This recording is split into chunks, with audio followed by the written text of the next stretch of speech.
I was initially just thinking about it for preschool, for our youngest daughter. Like a lot of parents, I was skeptical. You know, what is Waldorf? I've never heard of it. I was amazed. I was like, we get to come here. My daughter gets to come to this school.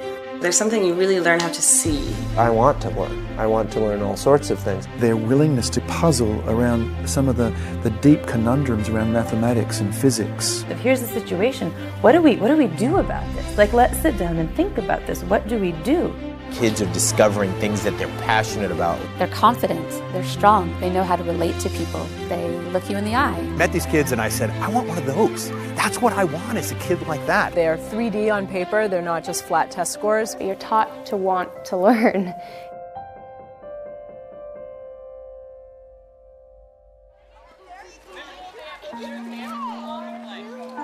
We didn't have the intention to look for a Waldorf school or a Montessori school.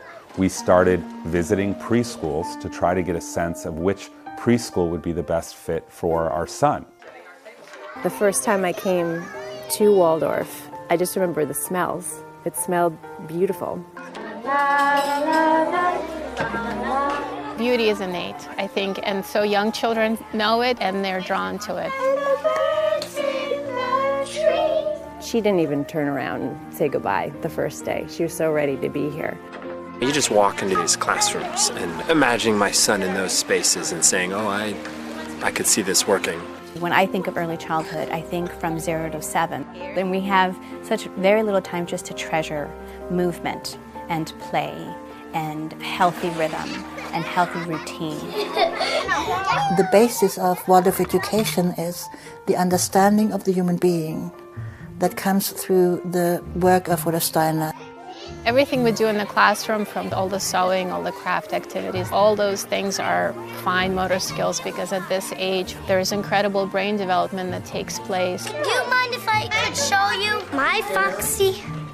I really like the way Waldorf approaches the developmental stage of the child and really looks to where the child is at and how they best learn. I ran away from... When I was really, really small in kindergarten, first grade, second grade, it was just magical, and there were these stories and there were these characters. And the fox had said, They were real kings and queens and princesses in my mind. Every aspect of the curriculum that's introduced in each grade is brought based on a knowledge of how the child's inner life is unfolding at that stage. This pairing of introducing the world with the developmental capacity means is the child is never overwhelmed, but always stretched. And what were they doing then? Alberta, what happens in a Waldorf school is that the approach is artistic. And it is also rigorous. In the Renaissance, you're supposed to be like a universal man. The Waldorf approach is to really wait until they're ready for it, even hungry for it. And then when you introduce it to them, they take it up with enthusiasm rather than feeling pressured to go there. And then you take some of it off. It's never really a command. It's never do this or do that or this is what you should think, ever. It's these are the possibilities. This is one way to look at it. What do you think? So when you look to draw this, you try to capture the mood, you're working on the anatomy of the head and the angle. We're often asked as teachers about the paintings we'll do, and they'll say, well, they're all the same. The fact is, if you spend any time observing each one, you begin to see unbelievable differences. When you have to write it yourself, illustrate it yourself, you take your personal pride in the product because this is your work. I remember every article or poem or essay I wrote because I drew a picture around it, and once we learned calligraphy, there was a calligraphy title and there were colorful borders, and it's really hard to forget information when you really can make it your own. And every school book is different, it's personal, so they just create their own textbooks. Yeah, this is how you learn math. It instills in you a little obsession with beauty. I mean, everything needs to be aesthetic, and with that just comes a lot of pride in your work too. You see, they can draw beautifully. Their writing skills, their science skills, their botanical drawing skills. Math and the physics and so on, plus the basketball, the volleyball, the social activism and all that kind of thing. It was like cross-training. Because I was exposed to art at such an early age, and bringing that to a technical field like engineering really set me apart to come up with new ideas and to communicate those ideas. That spark of creativity and of innovativeness. On an intellectual level and on a physical level. Really wanting to get this to work exactly the way I want it to work. Learning that I can learn how to figure it out. Okay, see this little dark bit right there? What my daughter learned is to really focus in depth on what she's doing and pay complete attention to it, which is the way we perform best. And what I'm afraid other children are learning is that multitasking is the way to be, and current cognitive science says that's really going to hurt them in the long run.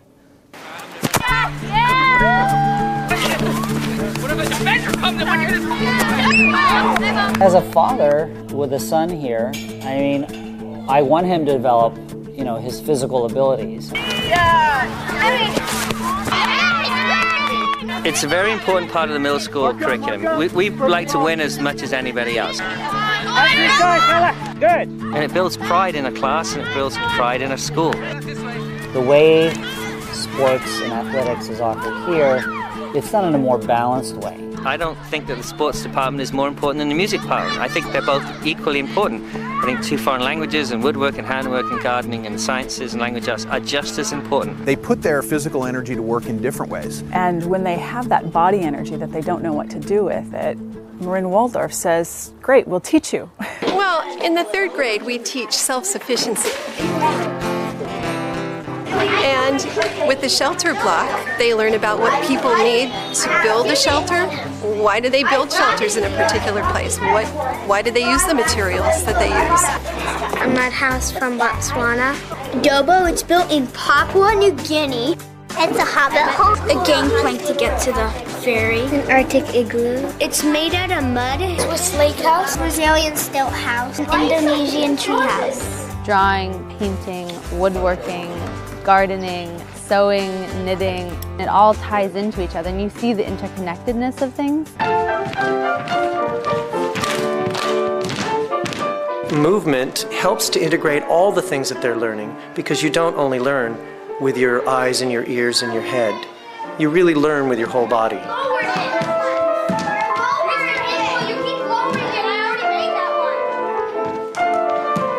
And the biggest question that comes up is, what if you get a teacher you don't like? What if you get a child that you don't like?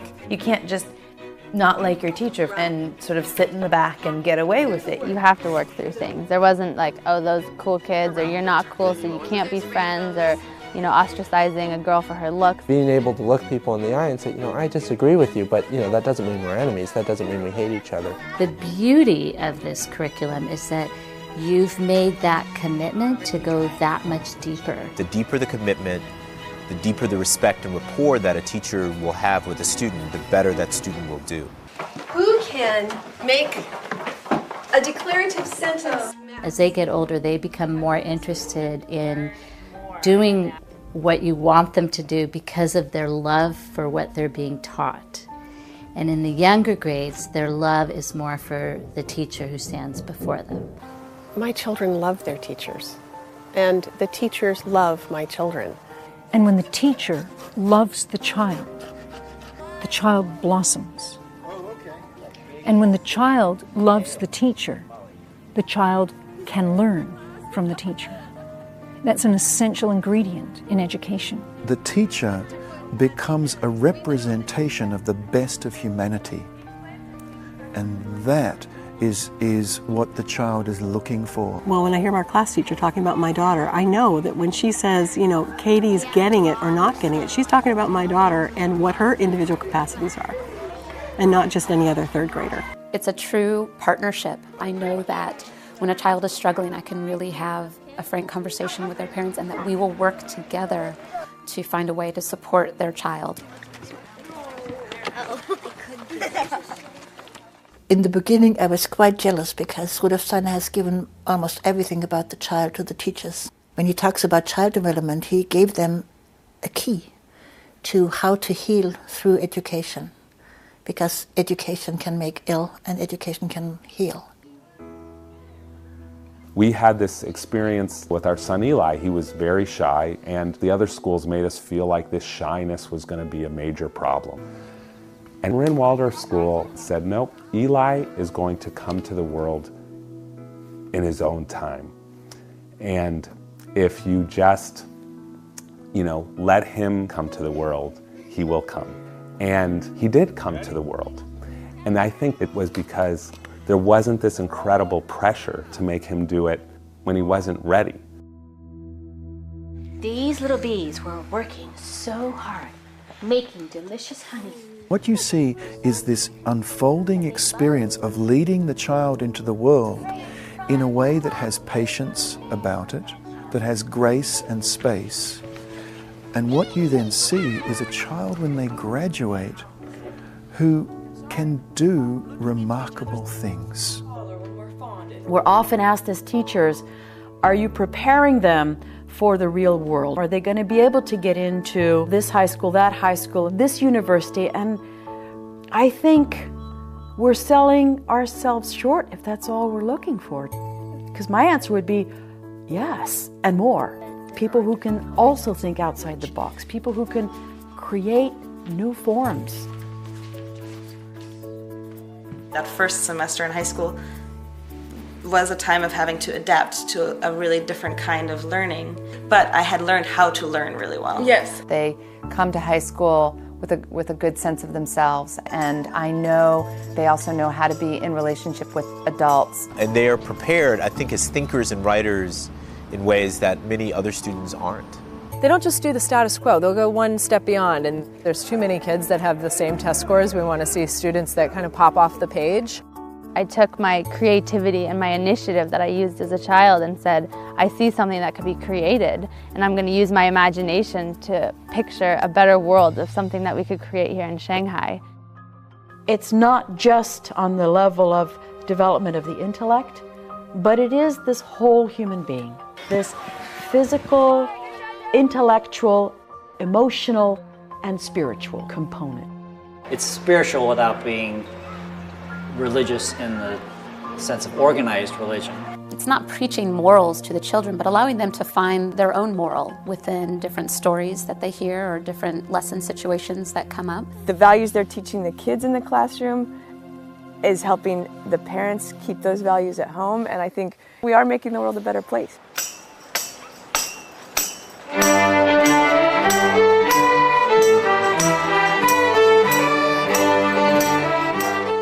What's most amazing about Waldorf is the true, genuine love that the teachers, the faculty, the parents, whoever it is that has this vision, it's what they have and what they wish for their children. When all three were there, it was such a great feeling as a parent to know they're all safe in this school and they're all thriving. When you see your child develop, they're interacting with the world, they're interacting with their peers, they're developing all different aspects of their self. That's how you know that you made the right decision.